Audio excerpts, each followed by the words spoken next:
Mortal Kombat Annihilation was the worst movie ever made, and I've seen Dunyayi Kurtaran Adam, also known as the Turkish Star Wars. That movie was better than Annihilation, trust me. I mean, if I didn't know any better, I'd say that the writers for Annihilation just used that manatee tank from South Park that they said was used to write Family Guy episodes, and, you know, just filled with Mortal Kombat terms and characters, but then I realized that even Family Guy makes more sense than this fucking movie. But, you know what, enough talking about how bad it is. Now I'm gonna explain what made Annihilation so fucking bad. Well, let's see. It sucked balls. I mean, it was corny, it was confusing, it was boring, and to top it off, it was a fucking kids movie. A dark, violent movie full of fighting, sexual innuendo, and racial stereotypes made for kids. I mean, seriously, watch it if you don't believe me. Well, there's no swearing or gore or penetration, so I guess it's okay. I mean, it's just a plastic bodysuit. It's not like she's wearing a G-string or anything. And she's wearing a washcloth.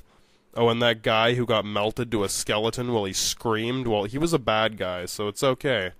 And that guy who got barbecued, well, he was a robot bad guy, so, you know, it's okay. And when that guy gets his neck snapped and dies on the spot, well, he didn't want to do the whole movie, so he deserved it. Or did he want that to happen? Anyway, the point is there was absolutely no reason to try to keep this movie PG.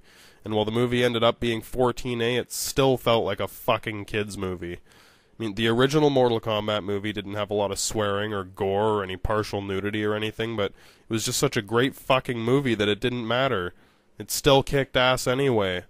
I mean, for some reason, this movie felt like they went out of their way to keep it okay for kids to watch, even though the whole movie is basically just about conquest, destruction, and murder, centered around a feud between two brothers who are also gods.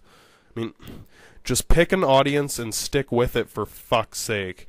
Don't make a kids movie about annihilation and extermination of races and cultures by a guy who looks like a Nazi and practices necrophilia while trying to murder his only brother. And the main reason I know this is a kids movie is because it was fucking awesome when I was a kid, and then it totally sucked when I saw it again years later. But enough about this. Let's get started. It has begun! I had to start here because it's the most obvious, painfully bad thing about this movie. Every original character has been replaced with a new actor, except Liu Kang and Katana. And they all suck, except Liu Kang. Even the new characters sucked. Shao Kahn was entertaining, but he did not live up to the reputation he had in the first movie before we see him. It's almost as if every other actor from the last movie individually turned down the script one after another. This is made painfully obvious by having Johnny Cage die in the fucking opening scene. Even the replacement actor didn't want to do the fucking movie. And the fact that Sonya, who is now a different actress, is yelling when he dies makes it even more obvious. I think Robin Shao just decided that he didn't want anyone else fucking up his character. And Talisa Soto was probably just glad to be working, and Keith Cook probably thought, hey, being Reptile was cool, but he died. I guess I'll be Sub-Zero this time. Oh wait, he died too. I'll be his little brother. Yeah, that sounds good.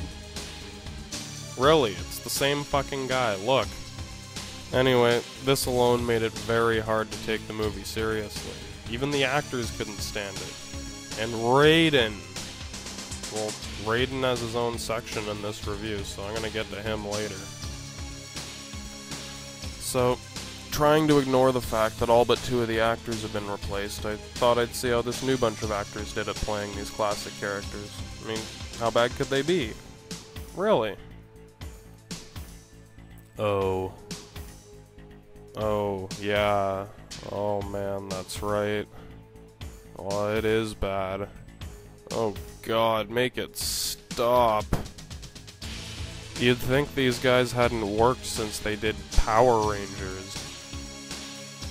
I haven't worked since Power Rangers went off the air.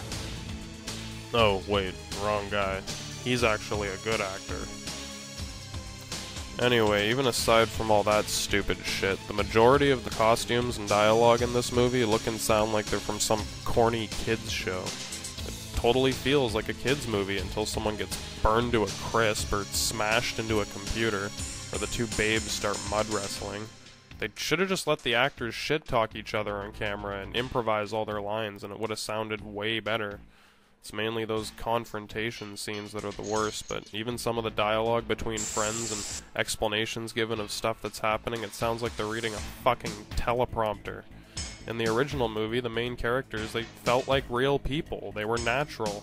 They weren't trying too hard to make a presence. They weren't talking to each other like they're giving a speech to a large crowd. The characters in Annihilation are like a bunch of action figures. You know, the kind with a string you pull and they say some dumb catchphrase like, "Damn, you barbecued his ass." I should say that the actors in Annihilation did well with the script they were given. I have no use for excuses! I can see why the original actors turned it down. I mean, who would want to be known for saying this in a movie? Who does this dude think he is? Moses' part in the Red Sea? And so, the final product sucked. That just really sucks. Apart from the obvious bullshit, there was one final thing that really bothered me about the characters in this movie, and it was the fact that the writers gave us a shitload of useless information about them. I'm not saying that the information they gave us is wrong or inaccurate. I mean, it's true, and it does help you see the big picture, in the same sense that a single puzzle piece can help you see the picture that the puzzle was cut from. It's seriously like someone taking a 5,000-piece puzzle and giving you 3 pieces and asking you what the picture is. In a movie, these partial explanations are confusing and annoying, and they distract you from the plot. After a scene, instead of watching, you're still trying to figure out what the fuck that idiot was just talking about. So, to avoid a disaster like this, I guess you really only have 2 options. It's all or nothing. You can either make a straight action movie that's got a minimal plot and simple characters and it's easy and entertaining, or you can try to make some kind of sci-fi fantasy action movie that has a deep story and complex characters. And I mean, the second kind are obviously better, but it's a lot harder to make because the writers and the director, they actually have to work really hard for a really long time. That would really suck for them. So there aren't many movies like this. The best ones are trilogies like Star Wars or The Lord of the Rings. If a director strays too far from this formula, it can become a disaster unless they're very creative or making a unique type of movie.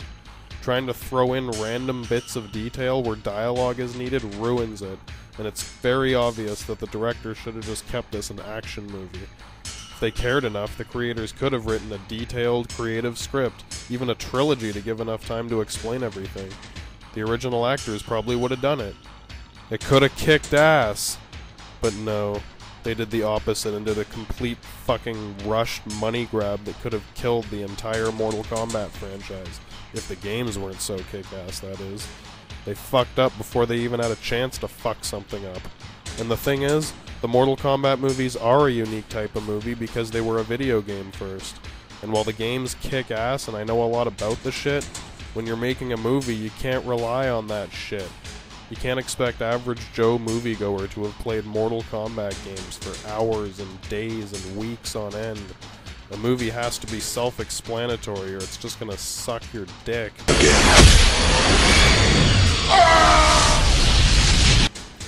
To make an example of what I'm trying to say, I'm gonna reference one of my favorite bad scenes in the movie. It's a perfect example of writers shoving random pieces of information into a dialogue just so that the characters have something to talk about. I'll explain it as we go.